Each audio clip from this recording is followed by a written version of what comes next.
Hello, hello, hello. Oh my goodness. I think, oh wait, no, click here. Are we live? I don't know yet. Okay. All right. So I think we are good now. Yes, we are good. It looks like we are live. So excited to be here. Oh my goodness. It's holiday time. Woohoo! Christmas is almost here. And if you celebrate, it's fantastic. Fantastic, fantastic, fantastic. As you can see, I'm in my festive wear. Thank you very much. It's amazing. I know. But we're not here to talk about fashion. We are here to talk about a book. We're here to talk about actually a really interesting book, which I was a little bit, oh, that's so interesting. I'm having one issue on one of my things. So let me just fix that. And yes, okay. So let's see if this fixes the situation. But in the, yes, I think we're good now. Okay, great. So I'm here. I'm Natasha Nurse. Sorry for the tech issue. Super weird. We're here to talk about a book. Specifically, we're here to talk about A Dirty Word and it comes with like a cool little bookmark thing. Dirty Word by Steph Autry. Autry, not quite sure how you say that. It was an interesting book. There's a lot to talk about here, guys. So happy holidays. Thanks for joining. I'm here on Facebook, I'm here on LinkedIn, I'm here on YouTube.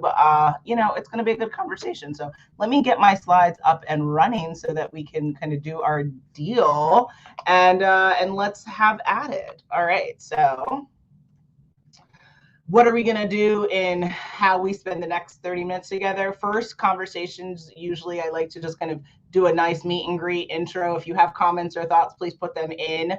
I definitely can see them. Khalil, I see you. Thank you. Absolutely. And the book that he wrote, A Dirty Word, right? Steph Autry, you can find that on dressingmate.com. So you can definitely get the book there. We're going to do a quick book summary. I usually pull that from Amazon just to kind of share kind of what you'll see if you do decide to get the book for yourself. This book club is going to be a little bit different. Usually I do an extensive amount of share time when it comes to the type of pages and stuff that I'm going to share. This time, because of the nature of what this book is about, and I really want you, if you're going to get this book, to really experience the content and the storytelling, as well as the emotions that you're going to feel based on her story and what she's writing about. And you'd be like, wow, is it that deep? It is, actually, because we're talking about your sexual journey, which is a very private as well as a very intimate and a very vulnerable space to be in, especially when you invite the world into that. So, oh my goodness. And I hope you like the glasses. I can't stop touching them. They're so fabulous. They're so fabulous, guys. They're so fabulous. So there's that. And then kind of what's coming up for January 2022. January 2022. Can you believe it? I also think they're like not sitting on my face, which is why. Okay, maybe that's better now. Good. All right, so let's get started. Who am I? I'm Natasha Nurse. I live in the DEI, diversity, equity, and inclusion space. So I call myself a DEI professional, which is really fun and definitely something that is near and dear to my heart as a woman, as a Black person.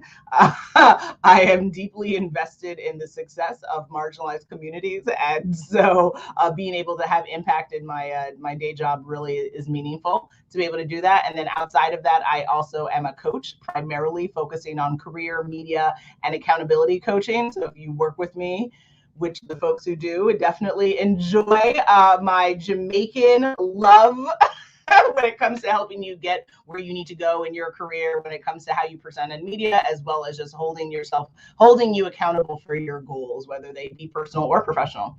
I'm also an author. I've written a couple of books. I have, a space there where I feel like it's definitely more that I want to do. So really looking forward to 2022 and seeing the new opportunities that affords me from a writing perspective.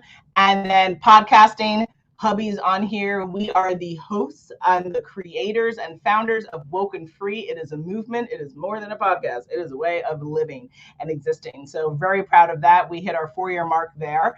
And then speaker, so doing everything from online content to getting on stages or doing workshops and webinars. That's another space that I'm really excited to see where I live and go in 2022. So outside of that, I always just like to share my life motto. I think everyone should have a mantra or something that they stand for in their life. And for me, that definitely is the following: learn something new and meet someone new every single day. You can do that with the internet, which is how I do it and how I accomplish that goal every single day, which is amazing. But I encourage you to come up with what your life motto is. What's your mantra? What do you stand for in this world? And do the thing, do your deed, guys. So with that, let's get started for what comes next, which is the book summary. So on Amazon, and here's the book. Steph Atori, they write the following. Steph Atori is a sex writer. In her 15 years as a journalist, she has reviewed sex toys, attended sex parties, researched sexual health, and even participated in cuddle parties. There's only one small problem, a secret she's been keeping. Her sex drive is in the gutter. So I really like this quote because it kind of sets you up for, like, she does this and this and this, and then boom, boom, boom, womp, womp, womp, right? That kind of Charlie Brown scenario. Is the book, what is the book about, right? So I would tell you, as I read this book, I wasn't sure what to expect. I didn't read the summary before I read a book. I usually don't like that. I like to just kind of pick up a book and just see, like, where are we at, right? Like, if this is a new friend, what is this friend all about? And I don't like to have misconceptions or predetermined ideas or ideology about this new friend. I just want to say, hey, friend, let's be friends. Let's figure this out. And I do view books as friends, right? Because that's how big my friendship network is. Just kidding. But for me, I picked up the book. I love the cover. I think it's super cute, super sexy, super stylish. And I saw sex writer reclaimed her sexuality. What the heck is this going to be about, right? And I was intrigued, I was fascinated, and I definitely was titillated in wanting to understand more. And so pick it up, open it, start reading it, and I, to be honest, am taken back a little bit because it is a lot more deeper and it's a lot more relatable than I ever thought it was going to be. And I also, as a deeply empathetic person, I hurt for her, for the author, for the story and the narrative that she was sharing, because, yes, she talks about the reviewing of the sex toys. Yes, she talks about going to the sex parties and kind of the fun and the intrigue that happens there. Yes, she talked about the cuddle parties, but she also talked about, the deepening hard issues that she faced in her marriage, and the difficulties having a child, and dealing with sexual trauma, and dealing with rape, and dealing with, is this, are the sexual experiences she's having, were those the things that she wanted? Was the sexual experiences she was having, was that fun? Was that enjoyable? And these are questions, that we have to ask ourselves, regardless of your gender, regardless of where you live in this world. Who you are and what you want sexually has to be in alignment. And it's an ongoing journey, right? Who you are at 5 is different than who you are at 25 and 55. And then sexually as well, right? How you come into your sexual being and understanding what sexuality is going to mean for you in your journey, in your skin, in your life at that moment is an ongoing, ever-going conversation and journey. And so for me, how I grew up, I definitely, sex was definitely not openly discussed in the household. I had a lot of exposure to sexual content through a lot of things. I think that how a lot of children in America, at least I can speak from the American East Coast New York experience, which is you watch porn, right? You watch different types of avenues of sexual content, and you start to frame a narrative of what you think sexuality is going to be based on that, or how it should present. And then you learn different, and then you have your own experiences, and then you start to, the narrative changes, your wants changes, your understanding changes. It's a really confusing space to be in, but ultimately this book is a journey around sexual expression, definition, and joy and trauma from the perspective of a sex writer who's trying to come to terms with what she's dealt with in her life and how to make sense of it all, and what she liked, what she didn't like, and what needed to change.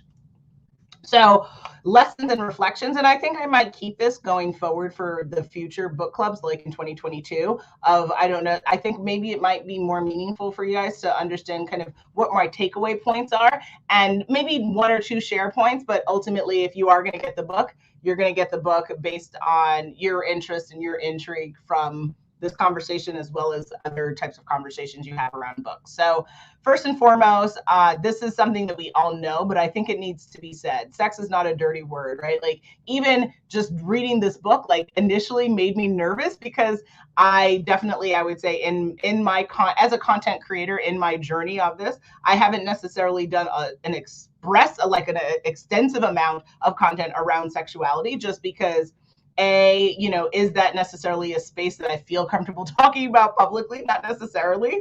I am a mother, so I'm always like very super mindful of, like, I think you should be sexually expressive as you see fit for yourself. But I also, want to make sure that that's in alignment with who I want to be seen as a professional, as a speaker, as a leader, as a mother, as a woman, right? So there's different spaces that we live in, and right, for me, it's important to be in alignment across the board, and making sure that I'm not stepping on toes, or that I'm not doing something or saying something or being involved in something that I would not feel good about 5 years from now, 10 years from now.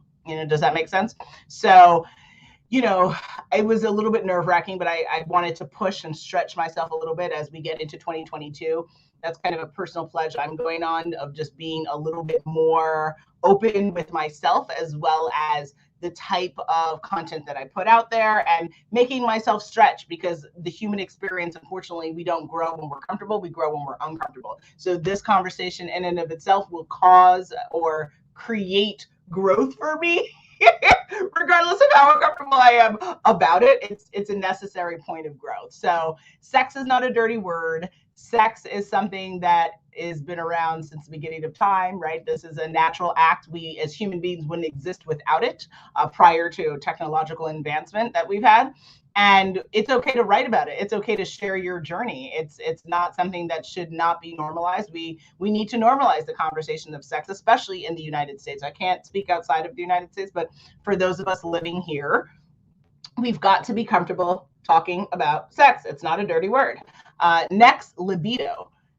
Definitely, again, something that should be normalized in talking about it, and not shaming people about it. It isn't the same for everyone, and we cannot genderize it, which I think is really interesting. In the share that I'm going to do after we get through this slide is about sexual libido, because I really liked the conversation that she presented. I don't know if it was word for word as to what happened, but I really liked the words on the page. It really spoke to me. It really, like, my heart went out to her, the author, and I just was like, yes, yes, I'm here for this. Sexual libido, like other parts of the sexual journey, changes minute to minute, day to day, week to week, changes. And how much of sexual engagement you want, and how much sexual content you consume, changes. And we have to, again, normalize the conversation of talking about it without shaming people, and that whether you are ready to go or not ready to go does not connect or have any impact on the value of who you are as a person, or the space you have in the relationships that you have, the sexual relationships that you have. So that, I think, is something that I took away from the book, that I thought, yeah, you know what I mean? Like, if you want to get down and listen, it's a rodeo. That's what you got to do. And if you're not here for the rodeo, that's what you got to do. And you got to just kind of live that truth, and find your space there, and be open to expressing it, and your partner needs to receive it and hear you. And if they're not in a space to do that, you have to get to a space there, because we cannot cannot be forced to do things we do not want to do in this world. I understand we have to do things we may not necessarily always enjoy, but forcing someone, especially within the context of sexuality, is not okay, and it is not acceptable, and it is a crime on an actual level of our society, as well as from a moral perspective. And yes, we all hold different morals, so that's not necessarily a compelling argument, but nonetheless, I put it out there. What I thought was also interesting, and what I would have loved to, like, if there's a second version of this book, or like a part 2 or whatever, what I would love to have seen is kind of the journey that the author then goes on to dealing with some of her trauma, her sexual trauma, because she talks about having sexual engagement with a boyfriend that, and it being very much in a space of like doing it because she felt like she needed to do something versus coming from a space of I want to do this. And that is really challenging as a woman to read or to be a part of conversations hearing that. That is not something new to me, unfortunately. I think a lot of us, unfortunately, have conversations with people where they say that they've been in situations where they've been sexually compromised, and it is traumatic, and it is life-changing, and it is not something that we can just have happen and we put in a box and then we, could have put it somewhere and we just, right. And obviously, there are medical professionals that you can speak to help you on that journey, to help you unpack that trauma and that situation and other situations and to heal from it. But there is healing that is possible. There is more to life than what we deal with, right? Our past does not define our future. And we have to start to really embrace consent at every stage of whatever we're dealing with, right? So you can consent to something in the beginning, you can remove consent, you can have consent in the middle, you can remove consent, you can have consent at the end. Like, consent is a journey. It's more than just a word, yes or no. It's really thinking and walking through that. So that to me was also a very interesting conversation, because as a mother of a son, for instance, I need to make sure that I raise someone who can respect women, who can understand the value and importance of consent. And when a woman or any person says no, they mean it. That is not something that needs to be interpreted, right? Like, a no is a no, a yes is a yes, and a no is a no. And that is it is so complex and so multi-layered. It's unbelievable. What people are dealing with, from a sexual perspective to things in the workplace to how we create boundaries with our families. Like, consent is so much more than a word. It is, oh gosh. And I wouldn't have enough time to be able to really dive deep there and get into it. But that is something, if that is something of intrigue to you, then I think you'll enjoy reading this book as well. There you go, guys. Now, I want to be a little bit cheeky here. So I said, never stop learning about who you are and what you want inside and outside the bedroom. And I say this because, again, we have to look at sexuality as a journey, not just like a act or experience, but it's a journey, because who we are evolves, which means sexually who we are also evolves. The things that you want at 18 years old is very different than what you want at 28, which is very different than what you want at 48 and 68 and 98 and beyond. So we have to look at sexuality and we have to see the journey for what it is, and we have to define it for ourselves. And is that something that you need to do a broadcast on? Absolutely not. This is a personal, private journey. But I want to encourage and normalize the conversation of it. So if you are with friends and you happen to want to talk about sexuality, we should all be here for it. We should be like, girl, right? And we're just here supporting each other and championing each other to do what we need to do, how we want to do it, when we want to do it, in and outside of the bedroom, right? Like, it is what it's got to be. It's got to be what it's got to be, guys. So those were some of the lessons and reflections that I learned from the book. Now, to get into our share time, pages 165 to 166, I'll kind of read through that for you. I don't know if it'll be a dramatic reading. I still need to eat breakfast. I'm tired. But I will try. I will try. All right. So kind of starting the mid section of the page, and we'll go into the next one. Michael said, with the understanding that we are clearly not about to have sex. I was reading about female sexual response. I continued, waving Nagoski's book in the air. And it's completely normal for me not to be in the mood all the time. And I'd appreciate it if you could respect that. I do, Michael said, pulling on a t-shirt and scrubs in preparation for an evening without sex. And also, I continued, because I am a joy to live with when I'm on a tear about something. I shouldn't actually be expected to be in the mood out of nowhere. There are so many things that can dampen libido. Stress, exhaustion, depression. I need a little help to get there. I want to be wooed. Michael said. And then we slid into bed, I with a new book and he with his iPad, and we did not have sex. Michael was disappointed, but at least he understood. And as for me, for once, I didn't go into all of the usual emotional contortions, feeling pressured to feel desire, feeling guilty that I wasn't giving him what he wanted, feeling resentment that I had to feel pressured and guilty at all. For once, I felt at ease. Still respecting your partner's sexual drives goes both ways. And I knew we had to find a way to compromise. A large part of Nagoski's book, after all, had been given over to the sexual brakes and accelerators. And I knew that pinpointing my own personal activators and inhibitors would provide me with the key to actually enjoying sex, not just finding ways to justify having it. Achieving sexual enlightenment is a process, and this one would require some additional trial and error.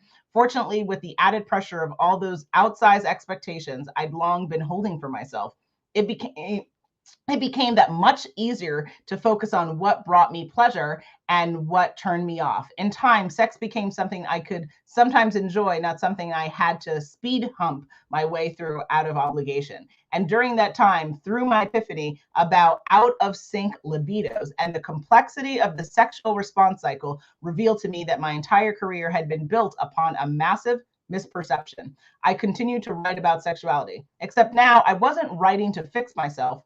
Instead, I was writing to spread the gospel of truth. I was writing to tell those who long felt deficient that they could begin enjoying sex the way they actually wanted it, not the way they felt they should. I was writing to tell everyone, you're completely normal. I thought this was such a revolutionary share, and it just hit in a way that I hadn't necessarily read or thought about sex before. And again, like I said, from a sexual content consumption perspective, I don't necessarily dive deep into a bunch of books about it. From this book and this read, I definitely am open to having more content consumption in that space, because I think, again, as a part of the journey, education to me is always going to be a foundation of any type of journey you go on, because you have to learn more about yourself and about the space that you're in and you're trying to get more accustomed with. So education to me always seems natural to be in alignment there, but you got to do you and figure that out. I would encourage that for you, though. And her commentary there, I was just like, what? Yes, right? It's normal to have the libido you have.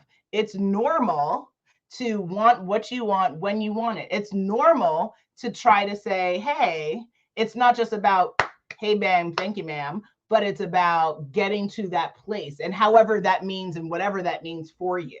Right? So whether it's de-stressing or more engagement with your partner in a new way, or in a more romantic uplift, like whatever the way to get to where we're trying to get has to be, it's okay. And it's normal for you to express that. It's normal for you to want that. It's normal for you to ask for that. And it is normal for you to say no when you need to say no. And that exceeds and goes beyond the bounds of sexuality, right? No is no in any space of our life.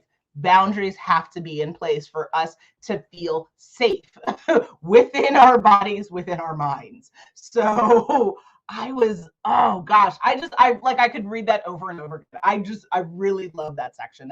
And so that's why that was my number one share for today's book club. And I encourage you, if you have some time over the holidays and you're like, girl, I'm going to read about sexuality, I would recommend it. I didn't necessarily agree with everything. Like I said, emotionally, because I very much live within the space of, oh my God, you're in pain.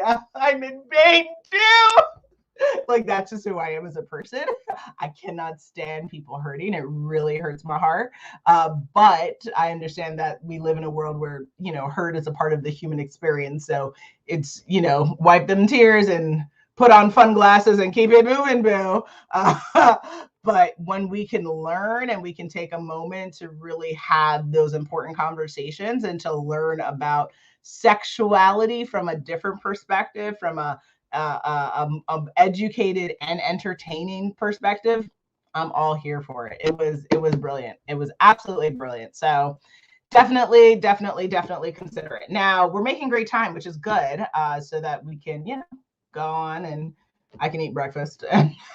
You can do whatever you plan to do in your life, because I know that you're busy and I'm busy and we got things to do.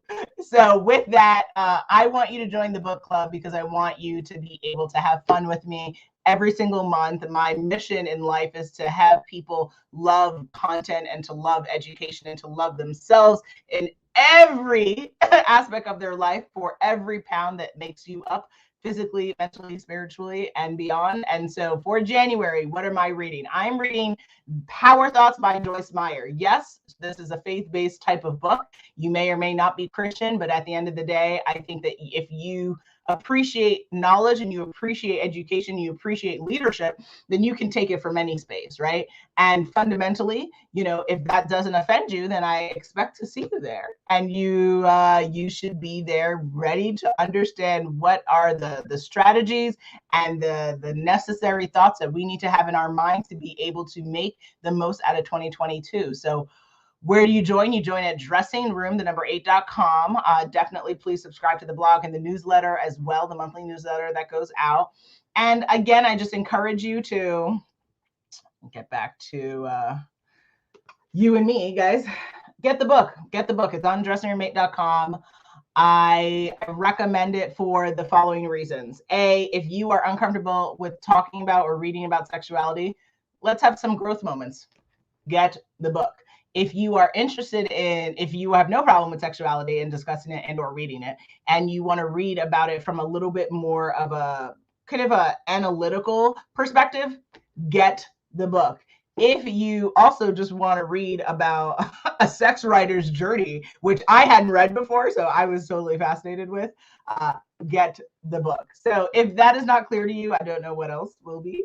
I definitely appreciated everyone who tuned in. If you're watching this on the replay, please put your comments and thoughts and put like replay in there so I can know where you come in at, what time you came in at, all that good jazz. And I hope that for you all, you have a wonderful holiday season. You see, I am festive enough for you and I. Thank you. And I just like to have fun, and I'm really looking forward to having more fun, more learnings, more lessons, and just incredible growth for 2022. This has been a trying year. It's been a phenomenal year. I had a son. I lost a thyroid. Like it's been crazy. I've had wonderful work experiences, challenging work experiences, right? So for me in this space, I feel good about how I'm ending 2021. I'm so psyched for how 2022 is going to go, because I think that I'm determined and I have the mental, physical space to be able to do what I need to do to make the most out of the year. And I'm just looking to learn from the universe and accept blessings every single day and just be in a great mindset. So I encourage you to take the holiday season to think about what's coming next for you in 2022, how you're going to make the most of it. What are things that you need when it comes to making the most of it, right? We don't have to do this alone. We can work with each other, and making sure that you just think wellness over yourself, over your loved ones, and keep it moving. Be safe. Have fun. Enjoy your weekend, y'all. If this happens to be a weekend day for you, morning, evening, night, whatever. It's been a blast, guys. So happy holidays. Thanks for tuning in. Get the book, A Dirty Word. Steph Autori, super fun. Have a great day, guys. It's been fun. Bye.